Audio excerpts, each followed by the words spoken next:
Bien-aimés, bonjour. Encore une fois, je suis assise ici dans le cadre de nos vidéos quotidiennes. Je suis le pasteur Pujol Catherine Nebadjek et je vais vous parler de la pauvreté qui est une malédiction. Oui, bien-aimés, la pauvreté est une malédiction, il ne faut pas se cacher.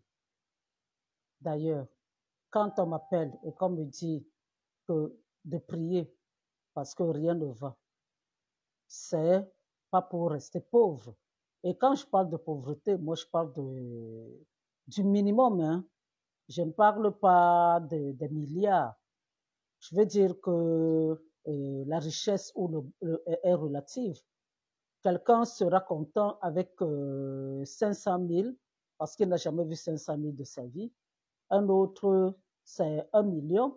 Un autre, même si on lui donne 10 millions ou 20 ou 30 millions, ça ne lui sert à rien. Lui, c'est 1 milliard.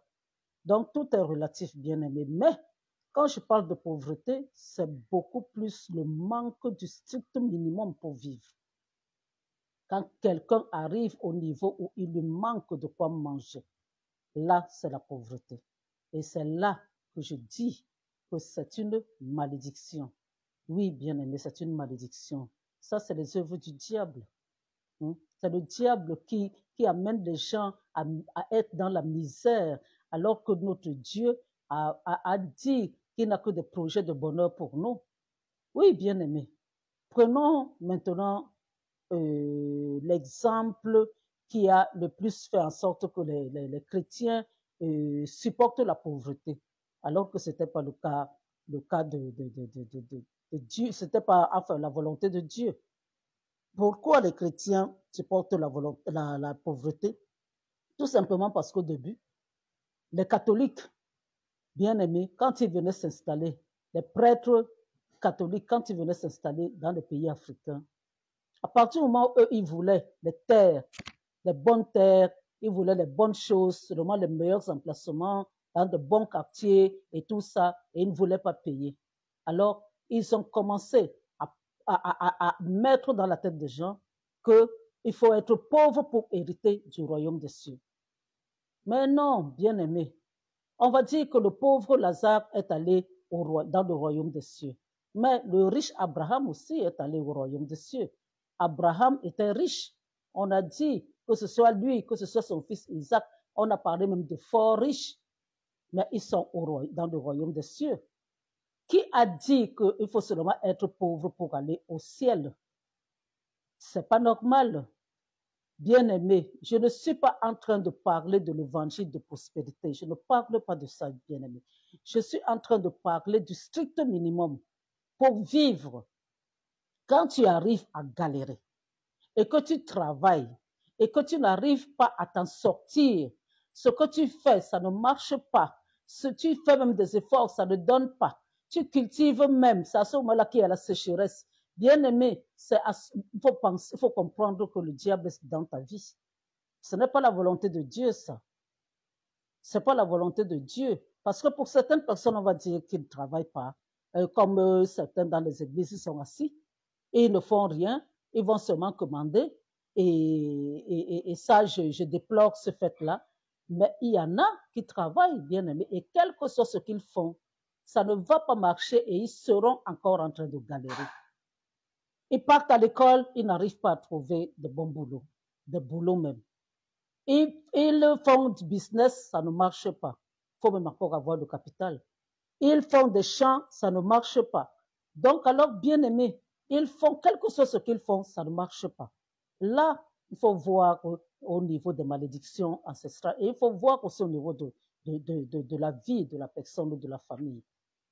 Oui, bien aimé, parce que ce n'est pas tous les projets que nous avons que nous devons raconter aux gens. Donc, il faut voir. Il y a beaucoup de raisons, mais ce n'est pas de ça dont je veux parler. Je parle, bien aimé, de ceux qui sont dans la volonté de Dieu et qui ne savent pas que pour manger à sa faim, pour être aisé, pour vivre dans l'aisance, oui, alors il faut cumuler le spirituel et le naturel. Oui, bien aimé. Le spirituel, comment? Parce que, bien aimé, c'est en faisant la volonté de Dieu, en pratiquant la volonté de Dieu et en travaillant, parce que Dieu, à partir d'Adam et Ève, il a voulu que l'homme travaille. Donc, c'est à ce moment-là que ça va aller. Mais si tu pries, tu jeûnes, tu ne dors même pas, tu passes ton temps à prier, bien aimé, tu n'auras jamais une aisance financière. Mais si tu pries et que tu travailles, là, tu auras une aisance financière. Et c'est ce que beaucoup de personnes font. Beaucoup de personnes vont appeler. Ils vont dire que leur vie ne donne pas. Mais ils prennent le fardeau, ils mettent sur la tête d'autres. Mais pendant ce temps, eux, ils vivent dans la désobéissance avec Dieu et ils croient que ça va marcher parce qu'ils travaillent. Non, bien aimé, il faut que les deux aillent ensemble. Il faut que la personne travaille et qu'elle pratique la volonté de Dieu. Il faut que les deux soient associés pour que la vie donne. Maintenant, si tu es là, comme j'ai dit, tu travailles et tu ne vas pas à l'église, tu n'es pas né de nouveau. J'ai toujours l'habitude de dire, bien aimé, que chaque personne a son père. Hein. Ce n'est pas tout le monde sur la terre ce qui a Dieu pour père. Je ne parle pas du Créateur. Dieu a créé nous tous, mais il nous a créés tous. Mais le Père, c'est la personne qui choisit qui est son Père. C'est la manière dont on vit qui montre aux autres qui est ton Père. Si tu es là, c'est au niveau des fruits qu'on reconnaît l'arbre, non?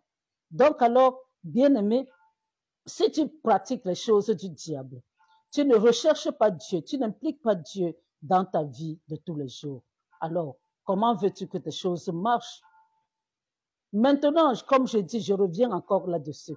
Si tu passes aussi ton temps, parce que toi, tu es né de nouveau, tu as Jésus, tu as Dieu, le Saint-Esprit, tu pries en langue, tu vas à l'église, tu dors même à l'église tous les jours et que tu ne travailles pas, ça ne va pas marcher non plus.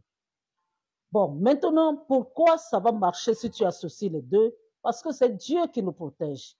C'est Dieu qui nous protège, oui, bien aimé, c'est Dieu qui nous protège, c'est Dieu qui sécurise. Et c'est la bénédiction de Dieu qui s'accompagne d'aucun chagrin. C'est lui qui sécurise. Quand tu impliques Dieu dans ce que tu fais, il viendra et il va sécuriser parce que lui commande tout ce qui existe. Le diable n'est qu'une créature. Le diable n'est pas Dieu. Il n'est qu'une créature. Sa fin, nous la connaissons. Donc, si vous mettez Dieu à l'écart, alors votre vie ne va pas donner. Oui, bien aimé. Et si vous passez seulement votre temps avec Dieu sans travailler, parce que Dieu a voulu que l'être humain travaille, ça ne va pas donner non plus. Oui, bien aimé. Dieu ne te demande pas de te débrouiller par toi-même, comme beaucoup, je l'ai déjà dit aussi, à force de faire des vidéos tous les jours. Et certains m'ont dit, et je parle même de certains du corps du Christ, ils ont dit que non, ils doivent se battre, se débrouiller parce que Dieu nous a donné aussi notre cerveau pour que nous puissions nous battre. D'accord, mais ce n'est pas une raison pour escroquer, ce n'est pas une raison pour voler, ce n'est pas une raison pour commencer à méditer dans sa tête, à commencer à concevoir le péché, alors que Dieu ne tolère pas le péché. Ce n'est pas une raison pour mentir, pour avoir. Et comme certaines personnes, ils mentent, ils conçoivent, ils se disent comment ils vont faire pour avoir, et ceci, cela, comment ils vont mentir, qui est-ce qu'ils vont escroquer, et après ils partent le dimanche à l'église pour faire des témoignages que Dieu leur a donnés. J'ai toujours dit que Dieu ne vous a pas donné, vous vous êtes débrouillé par vous-même, mais alors vous n'allez pas vous débrouiller pendant longtemps. Oui, bien aimé, vous n'allez pas vous débrouiller pendant longtemps parce que un jour, je vais dire, ça ne va même pas durer, ça va s'arrêter. D'autres choses qu'on fait et qu'on oublie d'impliquer Dieu ne donnent pas. Oui, bien aimé. Et Dieu multiplie. Il multiplie, bien aimé, il multiplie. Il a multiplié l'huile de la veuve, hein, celle à qui on devait arracher les enfants parce que le mari était endetté et son mari était un prophète. Bien aimé, comment un serviteur de Dieu, tout le monde savait, quand elle est allée voir Élie, tout le monde savait que ce bonhomme servait Dieu, puisqu'elle a pris ça comme référence, Élie savait. Mais le problème, c'est que il n'arrivait même pas à joindre les deux bouts et il était endetté. Et jusqu'au point où on voulait prendre maintenant ses enfants pour pour les amener en esclavage pour qu'ils remboursent la dette. Est-ce que c'est normal qu'un serviteur de Dieu ou un enfant de Dieu soit dans la misère? Il faut savoir ce qui se passe dans vos vies. Qu'est-ce que vous ne faites pas bien? Bien aimé, vous pouvez fermer vos bouches, vous pouvez tromper les autres, mais vous ne pouvez pas vous tromper vous-même. Vous ne pouvez pas vous tromper vous-même. Au fond de vous, vous savez quel est le véritable problème. Hein? Et si vous êtes dans la désobéissance, vous allez avoir des problèmes. Bon, maintenant, si vous ne savez pas gérer, vous allez avoir des problèmes aussi.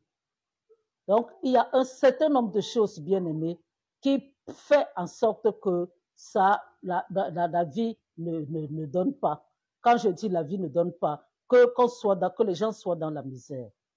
Mais nous, les enfants de Dieu, Dieu dit que même pendant que nous dormons, les autres, là, les païens, ils travaillent et Dieu il nous donne leur bénédiction, tout ce leurs efforts, les efforts qu'ils fournissent, il nous donne ça pendant que nous dormons. Hein? Tout ça, je suis seulement en train d'expliquer parce que vous qui regardez, si je vous donne chaque fois des versets bibliques, ça m'étonnerait que vous preniez les Bibles pour lire. Donc, je vous explique les histoires puisque je vous raconte seulement des histoires, je vous ai dit. Donc, alors, bien aimé, c'est comme ça que un serviteur de Dieu s'est retrouvé dans la misère totale. Et comme les choses qu'on fait affectent automatiquement nos enfants, et voilà, les enfants qu'on venait prendre pour les amener. Et qu'est-ce que le serviteur a fait? Qu'est-ce qu'il a fait? Il a demandé à la femme ce qu'elle avait. Elle a dit qu'elle n'avait rien. Elle n'avait qu'un petit fond d'huile. Et c'est l'huile-là que Dieu a multiplié pour qu'elle ait maintenant eu un commerce d'huile. Oui, bien aimé, Dieu multiplie. Dieu multiplie. Mais pour que Dieu multiplie, il faut avoir quelque chose. Pour que Dieu multiplie, il faut faire quelque chose. Et quand il multiplie, voilà, et vous allez, tout va aller. Tout va aller. La malédiction est la pauvreté est une malédiction, bien aimé. La pauvreté est une malédiction. C'est pour cela que beaucoup de sorciers vont mettre l'esprit de pauvreté dans la vie des gens pour qu'ils soient pauvres. Parce que personne ne peut être heureux lorsqu'il est pauvre. Personne. Même ceux qui disent que non, heureux les pauvres parce qu'ils vont hériter le royaume des cieux. Non, bien aimé, c'est sorti du contexte. Hein? Heureux les pauvres en esprit, pas heureux les pauvres, les naturellement pauvres. Non, ceux qui sont pauvres en esprit. Voilà. Donc alors, il faut faire attention, bien aimé. Posez-vous la question, si vraiment ça vient de votre environnement, si, parce qu'on ne peut pas voir les sorciers, quand on voit les sorciers, la majeure partie, ils n'ont pas de cornes, ils n'ont pas la queue, comme leur père le diable. C'est des gens même que l'on connaît, des gens qui sont gentils avec nous. Et c'est comme ça que finalement, il faut peut-être que quand on a un projet, il vaut mieux se taire. Et quand ça commence à se réaliser, il faut faire comme Dieu avait caché la grossesse de la mère de Jean-Baptiste pendant 6 mois. Attendre que ça se réalise avant de commencer, avant de faire connaître cela. Donc, bien aimé, je ne parle pas de l'évangile de prospérité. Je vous parle toujours de la vie de tous les jours. Personne n'est heureux en étant pauvre. Mais maintenant, nous devons pas envier les autres, mais avoir envie de sortir de la misère, c'est tout à fait normal. C'est tout à fait normal parce que quand on parle de l'envie, bien aimé, c'est avoir un mauvais cœur concernant le bonheur de quelqu'un d'autre. Si quelqu'un d'autre a réussi sa vie, ça ne vous fait pas plaisir. Ça, ce n'est pas ce que je vous dis. Mais vouloir sortir de cette misère-là, c'est de ça dont il s'agit. Il faudrait qu'un enfant tout enfant de Dieu puisse manger sans problème, qu'il puisse subvenir aux besoins de sa famille sans problème, qu'il puisse ne pas avoir tout le temps à demander ou aller même chez les usuriers pour demander, pour s'en sortir, ou alors prendre des dettes dans les boutiques et tout pour s'en sortir. Non, bien aimé, c'est ça la malédiction, ça ce n'est pas bon. Et comme chaque personne donne seulement ce qu'il a, alors le sorcier, lui, la majeure partie de ces sorciers ou des marabouts, là, bien aimés, c'est des gens qui sont pauvres. Ils peuvent être riches la nuit. Je me dis toujours que non, la nuit, on dort. On n'est pas là pour voir s'ils sont riches. On voit seulement les gens misérés. Et on ne donne que ce qu'on a. Et comme ils sont misérables, c'est pour cela qu'ils peuvent vous donner l'esprit de pauvreté. Donc, il faut alors faire attention, bien aimé. Et même, encore une fois, contre le diable, il n'y a que Dieu.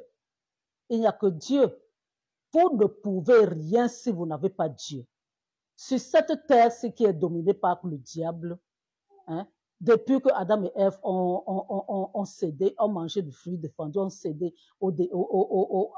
à la tentation du diable, bien aimé, Dieu, nous devons l'inviter. Écoutez, je vais vous dire, avant de finir, je vais vous dire une chose. Si moi, je prends, je ne sais pas, un vêtement, je donne à quelqu'un, j'ai donné, je tourne le dos.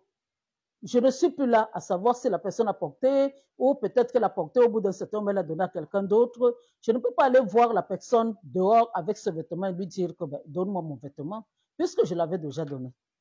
Donc alors, c'est comme ça que Dieu a donné la gouvernance de la terre à Adam et Ève. Adam et Ève ont cédé ça au diable. Maintenant, nous devons inviter Dieu pour qu'il gère nos vies.